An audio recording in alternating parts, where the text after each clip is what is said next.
श्री शिवाय नमस्तुभ्यम। ओम श्री सूर्याय नमः। तो दोस्तों, आज रविवार को सुनते हैं रविवार व्रत की कथा।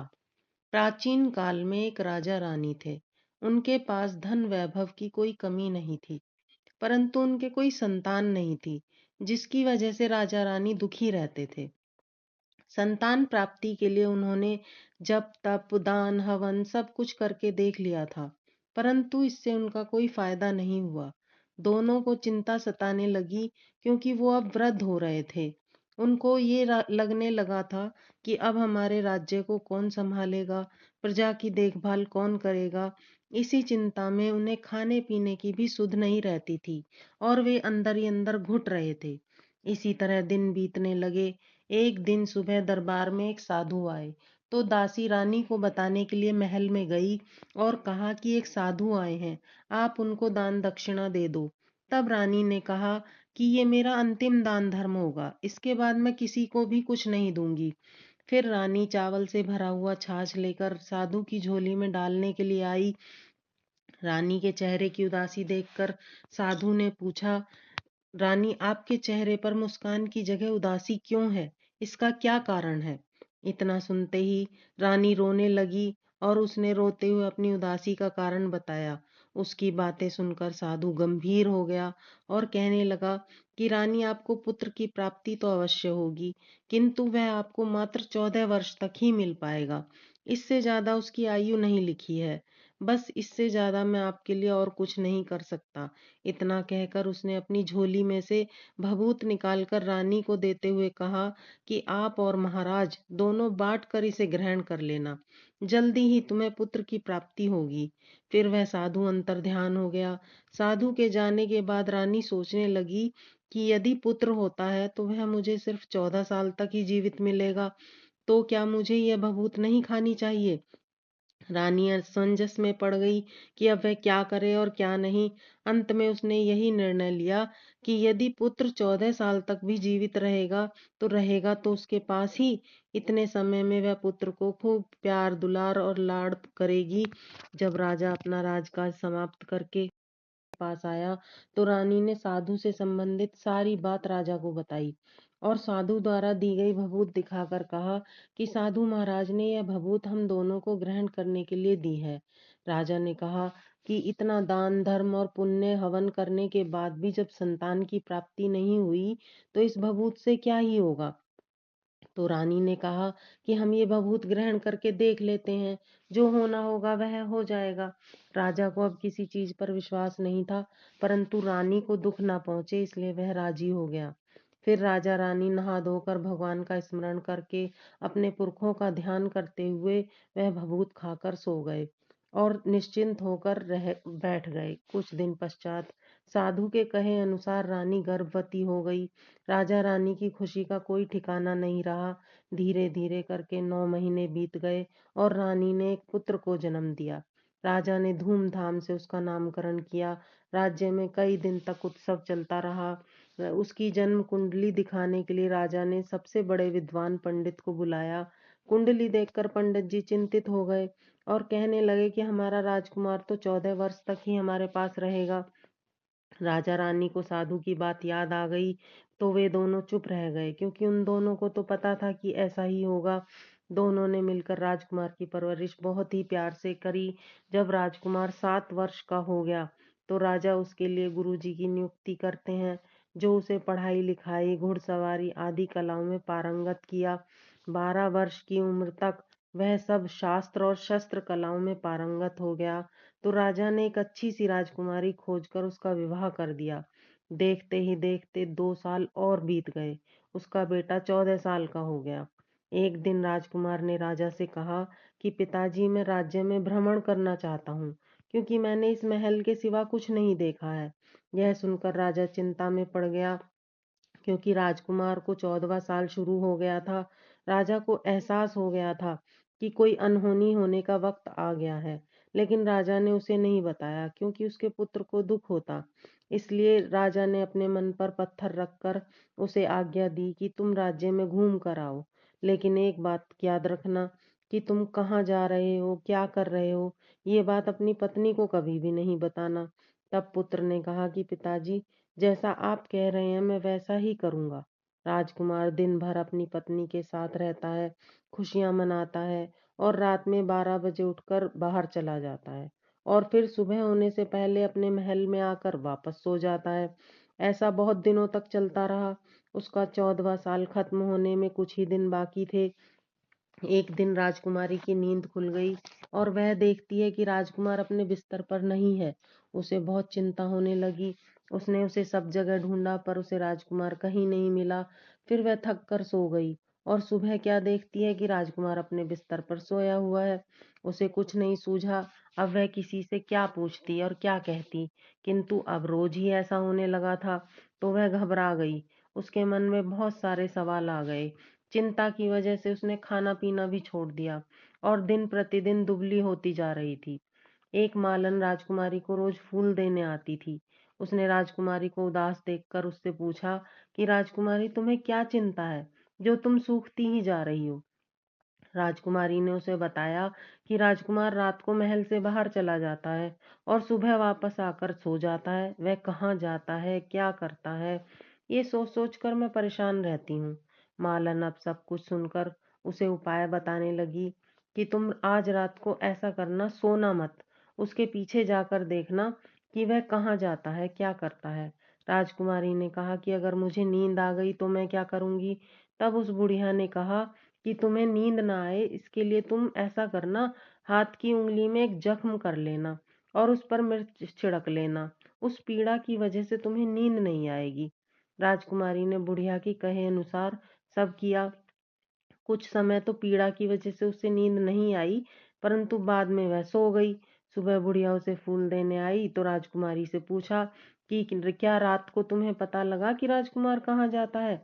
राजकुमारी ने कहा कि नहीं अम्मा, मुझे तो नींद आ गई थी। बुढ़िया ने कहा कि कोई बात नहीं, आज रात को तुम ऐसा करना कि जख्म थोड़ा गहरा करना और मिर्च भी ज्यादा लगाना, उसकी वजह से तुम्हें नींद नहीं आएगी और तुम उठकर राजकुमार का रास्ता रोक लेना और फिर राजकुमार से ही पूछना कि तुम कहाँ जाते हो, क्या करते हो। रात को राजकुमारी ने वैसा ही किया जैसा बुढ़िया ने बताया और राजकुमार का रास्ता रोककर उससे पूछने लगी कि तुम कहाँ जा रहे हो। राजकुमार ने उसे समझाने की बहुत कोशिश की और कहा कि अगर मैंने तुम्हें बता दिया तो मैं फिर कभी वापस नहीं आ पाऊंगा। राजकुमारी ने कहा कि कोई बात नहीं, पर मुझे जानना है कि तुम रात को कहाँ जाते हो। अब राजकुमार ने सोचा कि जो हो रहा है हो जाने दो। ऐसा सोचकर उसने कुछ चावल को मंत्रों से सिद्ध किया और फिर अपनी पत्नी को देकर कहा कि इन चावल के दानों की हाथ की मुट्ठी बनाकर पकड़ लेना, दोनों हाथों में आधे आधे रख लेना। पहले दाएं हाथ के चावल मेरे ऊपर फेंकना तो तुम्हें पता लग जाएगा कि मैं कौन हूँ। उसके बाद में बाएं हाथ में पकड़े हुए चावल मेरे ऊपर फेंक देना, फिर मैं जैसा हूँ वैसा ही हो जाऊंगा और तुम्हें मिल जाऊंगा। लेकिन ध्यान रखना कि तुम बाएं हाथ के चावल अगर फेंकना भूल गई तो मैं तुम्हें कभी नहीं मिल पाऊंगा। ऐसा कहकर राजकुमारी को उसने चावल पकड़ा दिए।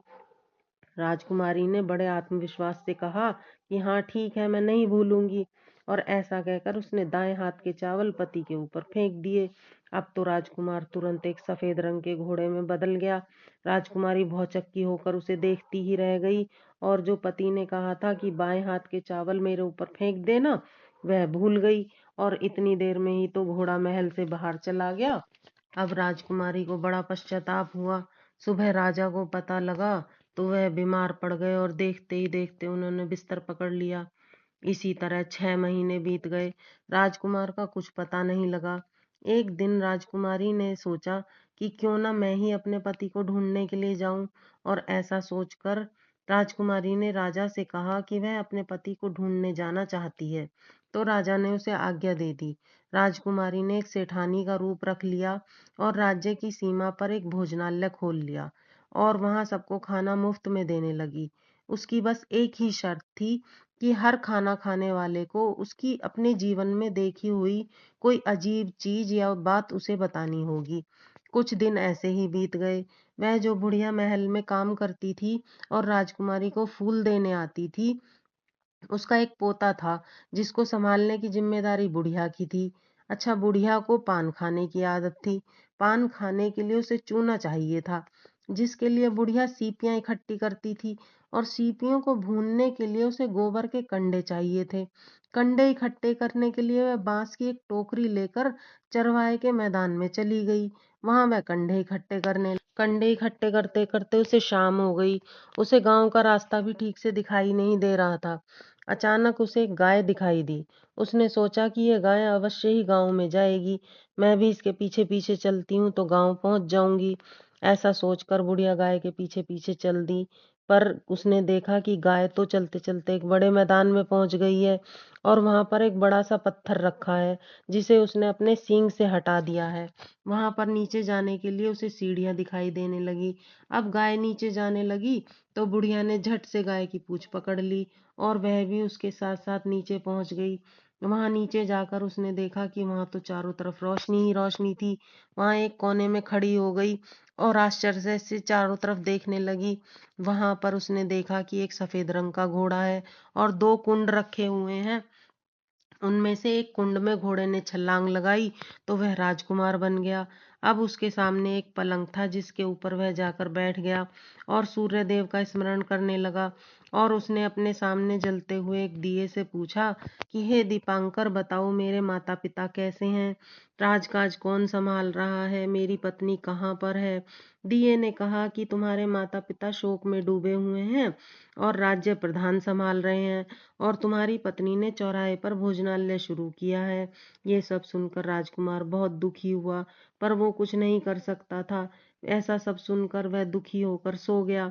अब बुढ़िया कोने में खड़ी सब देख रही थी। पूरी रात ऐसे ही बीत गई। सुबह राजपुत्र उठा और उसने पहले वाले कुंड में छलांग लगाई तो वह वापस घोड़ा बन गया और तेजी से कहीं चला गया। अचानक बुढ़िया को वही गाय दिखाई दी। वह ऊपर की तरफ जा रही थी तो बुढ़िया ने जल्दी से उसकी पूंछ पकड़ ली और उसके साथ ही साथ ऊपर आ गई।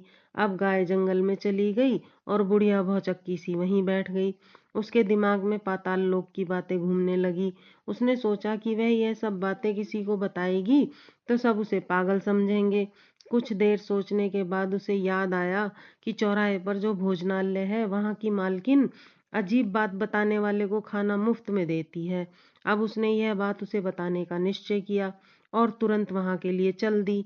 वहां पहुंचकर उसने भोजनालय की मालकिन को देखा तो पहचान लिया कि ये तो वही राजकुमारी है और राजकुमारी ने भी उस बुढ़िया को पहचान लिया और उससे पूछा, अम्मा आप कैसी हो। और उसके बाद उसे बड़े प्यार से भोजन कराया, नई साड़ी पहनाई और फिर पूछा कि अम्मा आप बताओ कि वह अजीब बात क्या है जो तुम बताने के लिए मेरे पास आई हो। तब बुढ़िया ने ताउम्र उसके पास रहने और खाने पीने की बात कही तो राजकुमारी ने उसकी जिम्मेदारी अपने ऊपर ले ली। फिर बुढ़िया ने पाताल लोक में जो भी कुछ हुआ था और देखा था उसे सब कुछ बता दिया। अब राजकुमारी समझ गई कि वो सफेद घोड़ा उसका पति ही है। फिर उसने बुढ़िया के साथ वहां जाने का निर्णय लिया और वह भी पाताल लोक की तरफ चल दी। और जिस प्रकार बुढ़िया वहां गई थी उसी तरह दोनों पाताल लोक में फिर से पहुंच गईं। नीचे जाकर वहां जहां बुढ़िया पहले छुपी थी वहीं जाकर दोनों छुप गईं। अब उन्होंने देखा कि वहां एक सफेद घोड़ा है और दो कुंड है। उनमें से एक कुंड में उसने घोड़े ने छलांग लगा दी तो वह राजकुमार बन गया।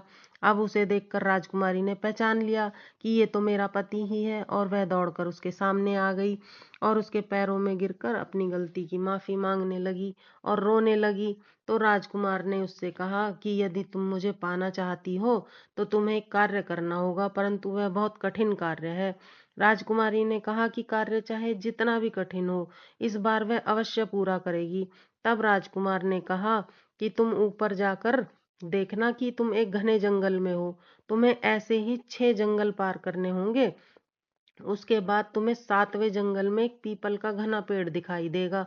तुम्हें उसकी साफ सफाई करके गोबर से उसको लीप कर पवित्र करना है, रंगोली बनानी है, धूप दीप अगरबत्ती दिखाकर उस पेड़ की पूजा करनी है, दूध दही से बने हुए चावल का भोग लगाना है और ये सब तुम्हें 12 बजे से पहले ही कर लेना होगा। और फिर तुम सूर्य भगवान का ध्यान करना। ठीक 12 बजे सूर्य भगवान वहां आएंगे और तुम्हारी पूजा पाठ आदि देखकर खुश हो जाएंगे और कहेंगे कि ये सब किसने किया है, उसे मैं मनचाहा फल दूंगा। इतना सुनकर तुम सामने आ जाना और सूर्य भगवान से उनके रथ का दाहिना घोड़ा मांग लेना, मैं तुम्हें मिल जाऊंगा। इतना सुनकर राजकुमारी ने बुढ़िया से कहा कि चलो अब हम ऊपर वापस चलते हैं, और वे गाय की पूंछ पकड़कर ऊपर आ गईं। और बाहर आने के बाद राजकुमारी ने बुढ़िया से कहा कि अम्मा तुम भोजनालय चली जाओ, यहाँ से आगे मैं अकेले ही जाऊंगी। और ऐसा कहकर वह आगे बढ़ गई और उस घने जंगल में पीपल के पेड़ को ढूंढने लगी। आखिरकार उसको वहां पर वह पीपल का पेड़ दिखाई दे गया।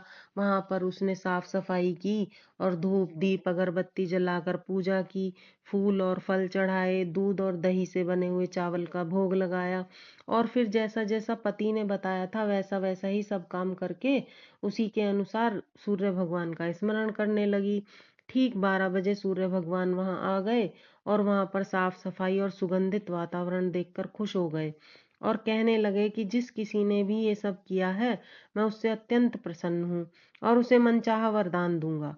इतना सुनते ही राजकुमारी भगवान के सामने आ गई और प्रणाम करके उनके चरणों में बैठ गई। सूर्य भगवान ने आशीर्वाद दिया और कहा कि बेटी कहो तुम क्या मांगना चाहती हो।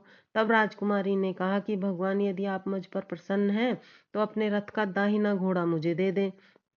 अब भगवान असमंजस में पड़ गए और कहने लगे कि पुत्री ये घोड़ा तो मैं तुम्हें नहीं दे पाऊंगा, तुम्हें और जो कुछ भी चाहिए मांग लो। लेकिन राजकुमारी ने अपनी हट नहीं छोड़ी और हार कर सूर्य भगवान को अपने रथ का घोड़ा देना ही पड़ा। राजकुमारी बहुत खुश हुई। घोड़े ने पाताल लोक में जाकर उस कुंड में स्नान किया तो वह राजकुमार बन गया और रोते हुए राजकुमारी को गले लगा लिया और कहा कि मुझे सूर्य देव ने घोड़े के जन्म से मुक्त कर दिया है और आज से हमारे सारे दुख दर्द कष्ट सब दूर हो गए हैं। और फिर वह वापस भोजनालय गए और वहां से बुढ़िया को साथ लेकर राजमहल में आ गए। उनके आने का समाचार सुनकर वृद्ध राजा रानी बहुत खुश हुए और उन्हें अपने गले लगा लिया। अब राजा ने राजकुमार को सिंहासन सौंप दिया और सभी खुशी खुशी रहने लगे और सूर्य भगवान की जय जयकार करने लगे। बोलो सूर्य देव भगवान की जय। अगर आपको ये वीडियो पसंद आई हो तो लाइक व सब्सक्राइब अवश्य करें और कमेंट में सूर्य भगवान का जयकारा अवश्य लगाएं।